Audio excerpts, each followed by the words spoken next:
All right, day one, scene one, poker vlog. We got the drone back here. Gonna head over to New Orleans. Sun's about to set. Gonna go meet up with Jay, get a little dinner, and then head on to Harrahs poker room. Play some 1-3, no limit Texas Hold'em. Wish us luck. All right, so we just got on the Louisiana Causeway, the longest bridge over land in all of the United States. 24 miles of nothing but water.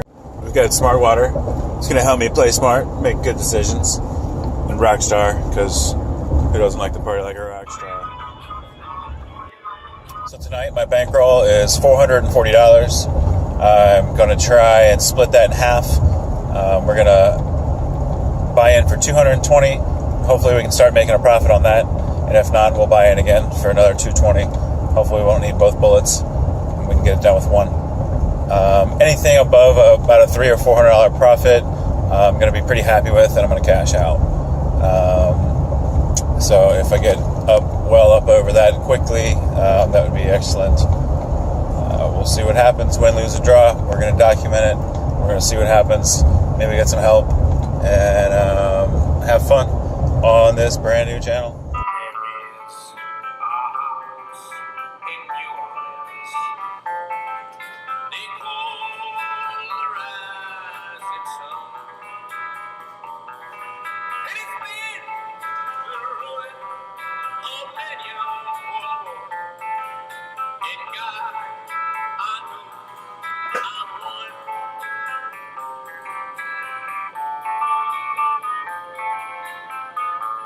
All right, it's 1:30 in the morning, coming at you from the parking garage at Harrahs, and we have success. Our first poker vlog with a win. So I was in for $360, playing 1-3 no limit Texas Hold'em, and I'm out for $770. So a total profit of $410, and free parking, a couple of Coronas, and a lucky dog. So I had fun playing, and like I said, won about $400. It's nice to close out the night with about 3 hours of play. So we're back at home, and we're gonna record some hand histories, and we've got Kira, the poker dog, and the first interesting hand, we look down and see pocket fives. There's two people that act before us, and I believe it was $12 pre-flop. There are 4 callers, and we go to the flop, and it was favorable. 6-5 tray. When the flops is favorable, she wiggly wiggly turtle. She likes it. Action goes $10 and a call. I raise to $30, so I don't raise them too much because I don't want them to fold out every hand. If they've already made the straight with 4-7, I'm just going to get really unlucky. And if not, we're going to tax them pretty good. There's another guy who makes the call. We end up with 2 callers. The turn brings a king of spades, which is a great card for us, hoping that somebody possibly has an ace-king, a king-queen hand that they're going to continue to bet or call raises. I do not want any more hearts to get there. I don't want anybody to make a straight if we get another straight card out there. So I raised this hand to $100 even. I have another about 240 behind. And I end up getting 2 callers. So I was kind of excited to get 2 callers, provided that nobody's already got the straight. Little did I know, didn't really matter because we get the board to pair up on the river. So now really the only hands that are beating me is pocket 6s or pocket 3s. And those are going to be very, very unlikely hands. I think I bet $80 because that was going to put one of the players all in, and I did get 1 call, so this hand makes me a lot of money. I did not see anybody else's cards once I flipped over the 5s. That was obviously good, And I don't even think they had a straight. I think somebody really hit that king. One of the biggest hands that made me the most amount of money tonight was Queen Jack suited.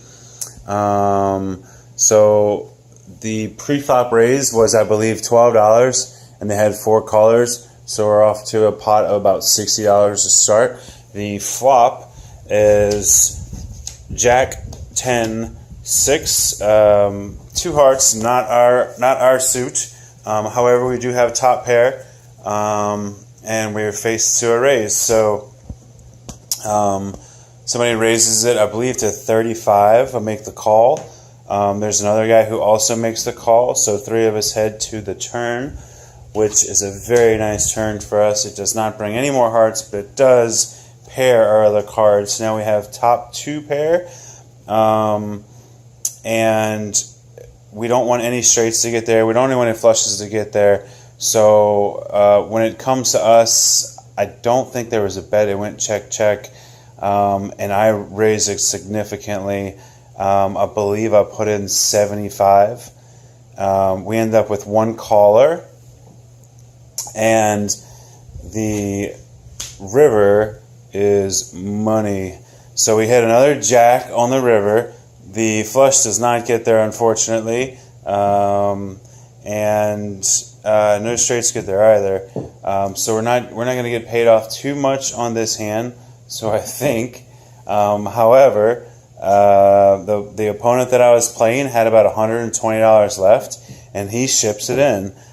So obviously, I'm never folding here. I end up calling, and he was obviously bluffing. He did not even think about showing his cards. He was so upset when I turned over the Queen Jack for the full house.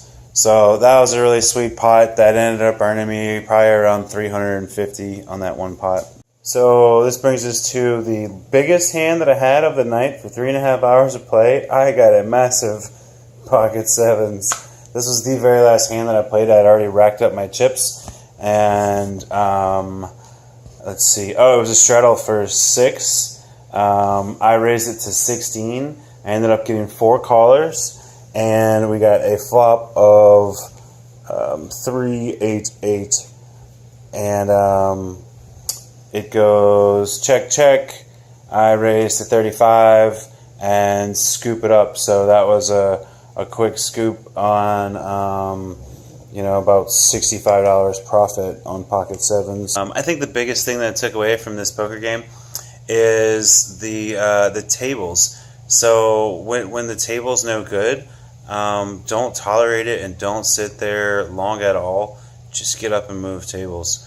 Made such a huge difference. At the first table I sat down at, everybody was knitting it up, and I sat around and couldn't make anything happen.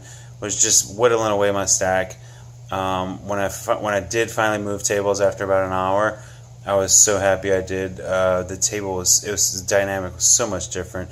People were willing to gamble. People were chasing. People were. It was getting a little wild. Where when I had 3 of a kind or a full house or whatever, people were betting into me, and it was a huge difference.